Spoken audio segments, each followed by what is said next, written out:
You are the person everyone calls first when life begins to collapse. Your phone lights up with emergencies, emotional breakdowns, urgent questions, late-night crises, and silent expectations that somehow you will know what to say, what to do, and how to hold everything together. You have become the dependable one, the calm one, the stable one, the person others describe with admiration. I don't know how you do it. You're always so strong. You always know exactly what to say. You never seem shaken. And perhaps part of you feels proud of that identity. It feels meaningful to be needed.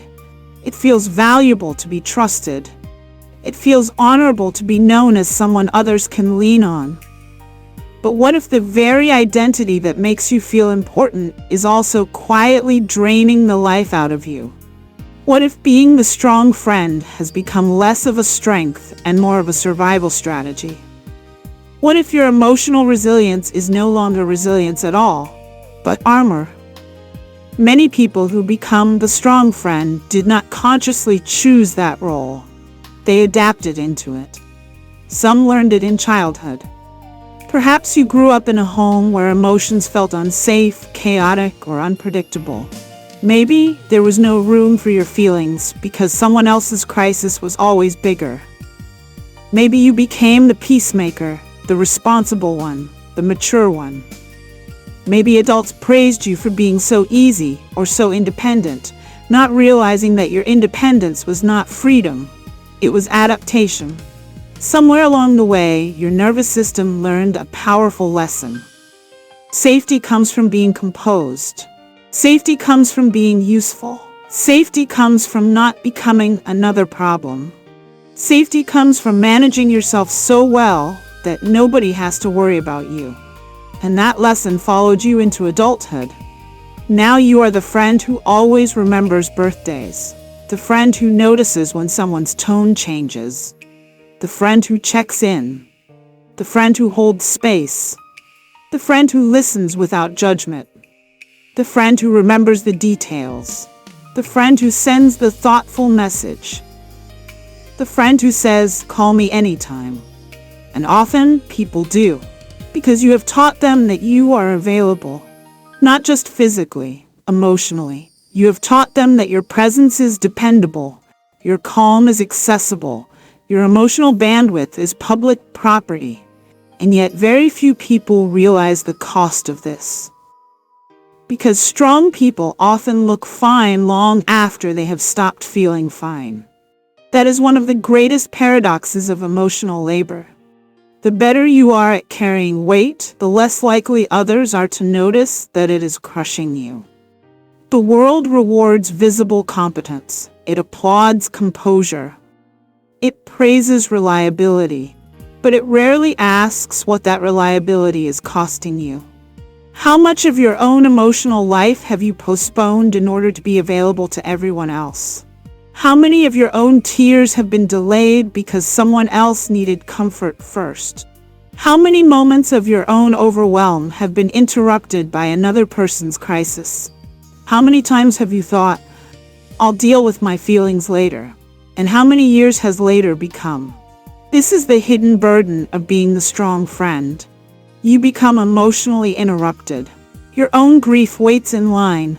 Your own exhaustion gets deprioritized. Your own needs become negotiable. At first, this feels noble, but over time something begins to erode. Your identity. Because when your primary role becomes emotional support, it becomes dangerously easy to confuse what you do with who you are.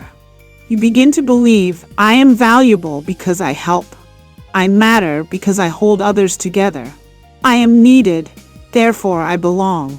That belief feels stabilizing until one day it doesn't. One day you wake up emotionally exhausted and realize something unsettling. You know exactly how everyone else feels, but you have no idea how you feel. You know everyone else's stories, but you have not checked in with your own. You can regulate everyone else's emotions, but you no longer know how to regulate your own. That is when the silent erosion becomes visible, and it often shows up as resentment. Not dramatic resentment, quiet resentment.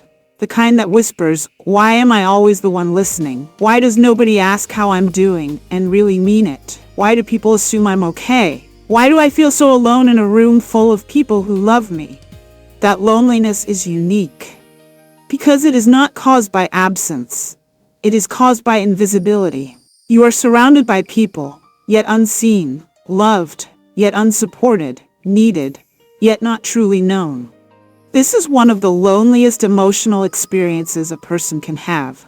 Being admired for your strength while silently starving for softness. The truth is, many strong friends do not know how to ask for help. Not because they are arrogant. Because vulnerability feels unfamiliar. Sometimes even dangerous. If your identity has been built around competence, asking for help can feel like failure. If your role has always been caretaker, receiving care can feel awkward.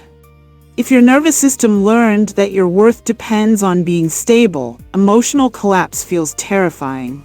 So instead of asking for help, you minimize. I'm okay. It's nothing. I'm just tired. I'll figure it out. And you do figure it out. Again and again. Which unfortunately reinforces the cycle.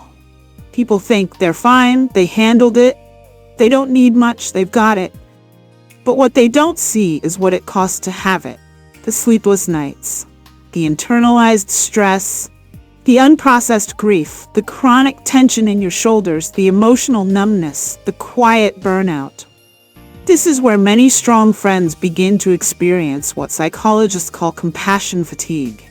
Compassion fatigue happens when your empathy outpaces your replenishment. You keep giving emotionally, but nothing is filling you back up. Eventually, your emotional reserves become depleted. You become irritable, detached, numb, exhausted.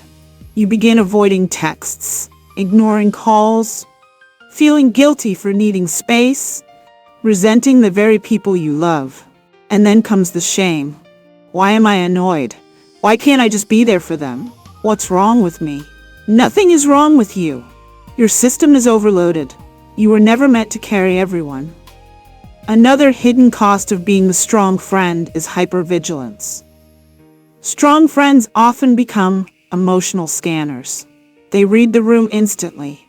They notice tone shifts, body language changes, micro expressions, subtle tensions. This skill makes them extraordinary supporters, but it also means they rarely rest. Their nervous systems are always working, always assessing who is upset, who needs attention, what is wrong, how do I fix it. Even in joyful spaces, they are unconsciously monitoring. That is exhausting. And because it becomes automatic, they often mistake it for personality. I'm just observant. I'm just empathetic. I'm just good with people. Maybe. But maybe your body also forgot how to stop scanning.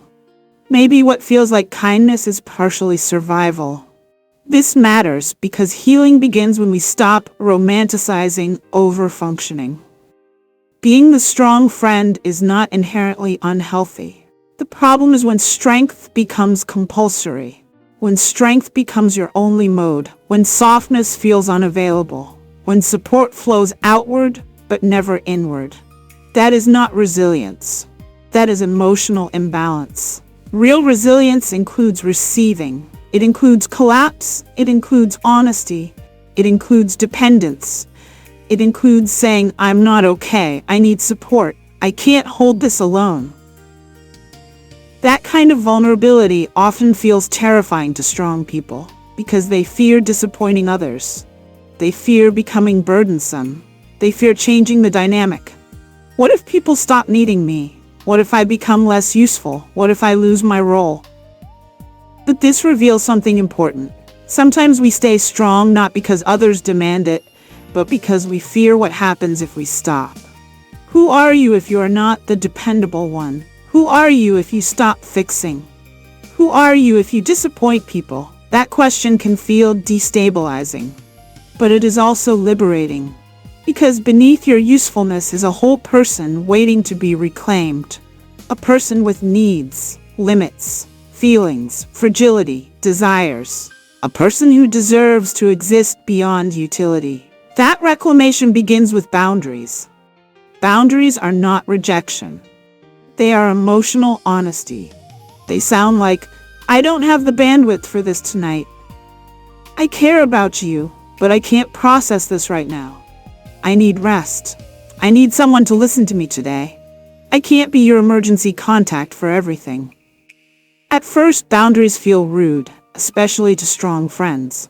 But boundaries are not cruelty. They are self-respect. And often, they are the first real evidence that you believe your own needs matter. Another radical practice is allowing visible imperfection. Let people see you tired. Let people see you uncertain. Let people see you emotional. Let people see you struggling.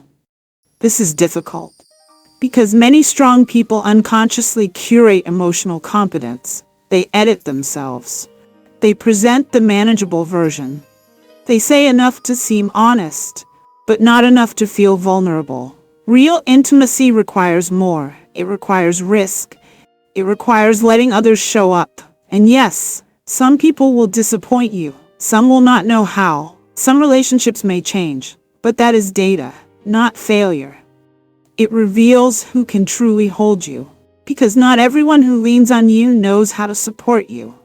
That is painful, but it is clarifying. It helps you rebuild your social world around reciprocity instead of dependency.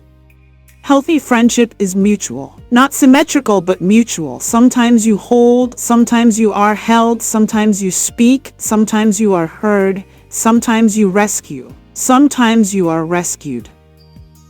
That is balance. That is connection. Strong friends often need to relearn receiving help, receiving care, receiving attention, receiving concern, without apologizing, without minimizing, without rushing to return the favor. Just receiving. That is an emotional maturity too. Mind care as self-care means recognizing that emotional labor is still labor. It means understanding that being everyone's safe place can become dangerous if you never create one for yourself. It means honoring your nervous system enough to stop offering unlimited access. It means protecting your peace as fiercely as you protect everyone else's. And perhaps most importantly, it means giving yourself permission to be fully human.